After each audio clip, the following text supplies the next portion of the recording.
I like this. I also like this.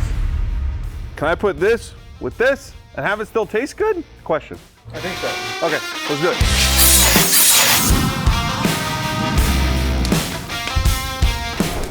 Mole. Mole. Kind of. It's a mole with an accent. Mole. Yeah. There's a little mole on there. Oh, okay. All right. How we doing? Okay. Yeah, sure. All right, cool. All right, so mole is a traditional sauce from Mexico. Pretty much every region has a different style, different type. There's red, green, black, all different kinds. There's usually a ton of different ingredients in it. Stuff like chili peppers, onions, even like peanuts in certain kinds. Usually, when you get a mole dish, you're gonna have like chicken or like some kind of braised beef or pork. And we were kind of just sitting around one day. All our good videos are about tri-tip, and that's what everyone wants to see. So it was, why not take some mole and marinate a tri-tip with it and see what we get. So that's exactly what we're gonna do today. So I've got this. This is Doña Maria. You'll find this in most stores. So this is like a black mole. So we're gonna go ahead and use that. Now, if you follow directions on the actual jar, it's gonna tell you to put it in the pot, mix it with some water, and you're gonna get it to that consistency. But because we're using it as a marinade, we're gonna keep it relatively thick and use it as a paste. So let's get our tri-tip out, and we're gonna get it out of the packaging. That tri-tip's from Wild Fork, not a sponsor. I'm going off camera. Standard tri-tip prep procedures. We're gonna remove some silver skin and some excess dangly bits. Here we go.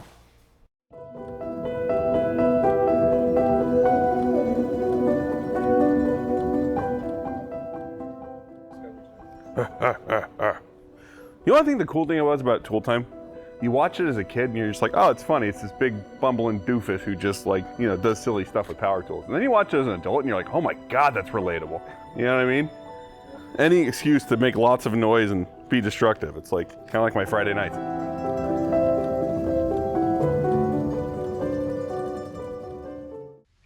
Because this marinade is gonna go on as a paste, what we're actually gonna do first is we're gonna blade tenderize this.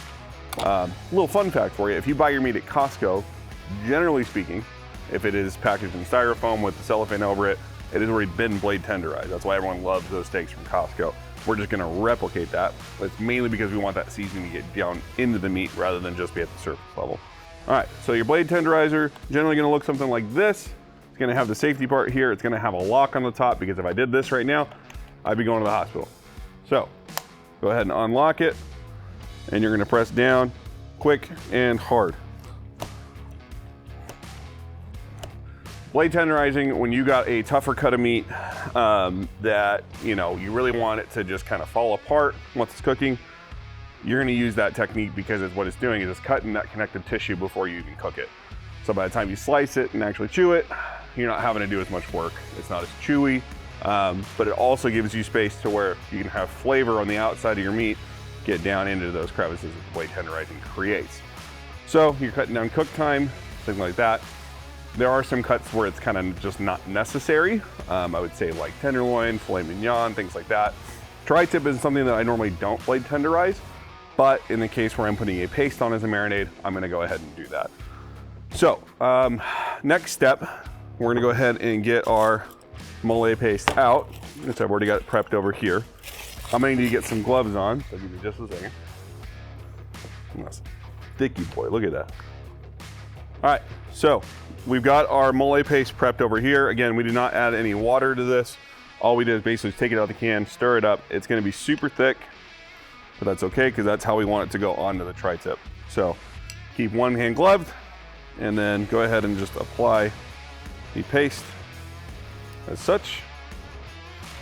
And trust me, the thing's got enough salt in it, you don't really need to add any other seasoning. So you can see not all the paste is going to adhere all the time, and that's okay, because it is getting down into that meat. You can throw this into a regular Ziploc bag. Ziploc bag, you probably want to let it sit for like, I don't know, like maybe 2 hours, just to kind of pick up flavor. This stuff's got a ton of it, so it doesn't take a long time for it to marinate. If we're vacuum sealing, maybe just 30 minutes, I think you'd be good to go. So I'm gonna go ahead and get our vacuum sealer prepped up. It's gonna be a little bit of a tight fit. I ran out of the big bags. Just a little crash course on vacuum sealers if you're gonna go this route. Make sure you give enough space in your bag, but you wanna make sure that you fold over the end so that way when you actually go to seal it, that those edges are clean and don't have any particles on them, because otherwise it's not gonna seal properly.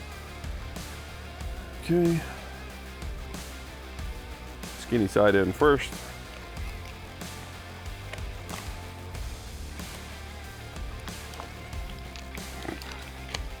And also make sure you got a bag that's actually big enough.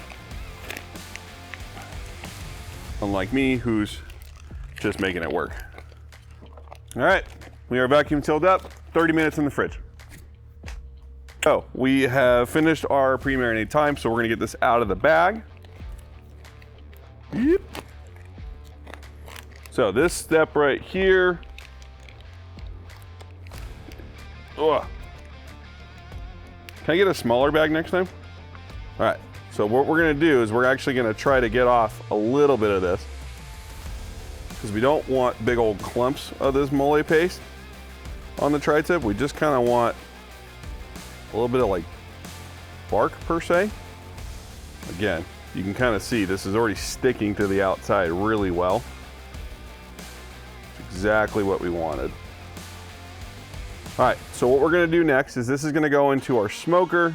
You can do this on a gas grill, you can do it on charcoal, kind of do it however you want at this point. But we're gonna go ahead and put this on our smoker at 200 degrees. We're gonna cook this to about a medium.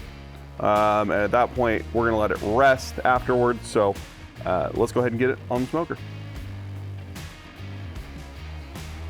So we're at about an internal temp of like 118, 120. So what we're gonna do is we're gonna crank the heat up in the grill.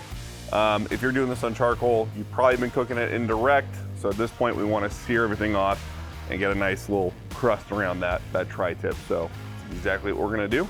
We'll check it out. Okay, so we just pulled our tri-tip out. We just temped it. It's at 140 in the middle, so we expect about a 5-degree rise. We're gonna go ahead and tent it with some foil, let it rest, and then once it's done resting, we'll slice and serve.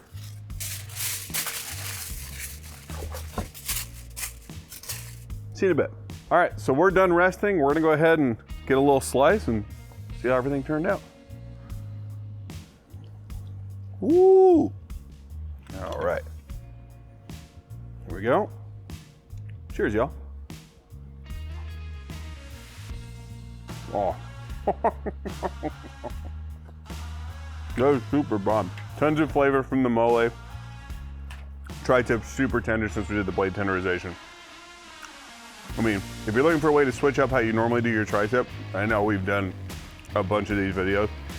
It's super versatile. You can kind of throw anything you want in it and it just comes out great. So if you want to try this, drop a comment, hit a like, subscribe, do all the normal YouTube stuff. I'm gonna keep eating this and share with everybody else, and we'll see you next time.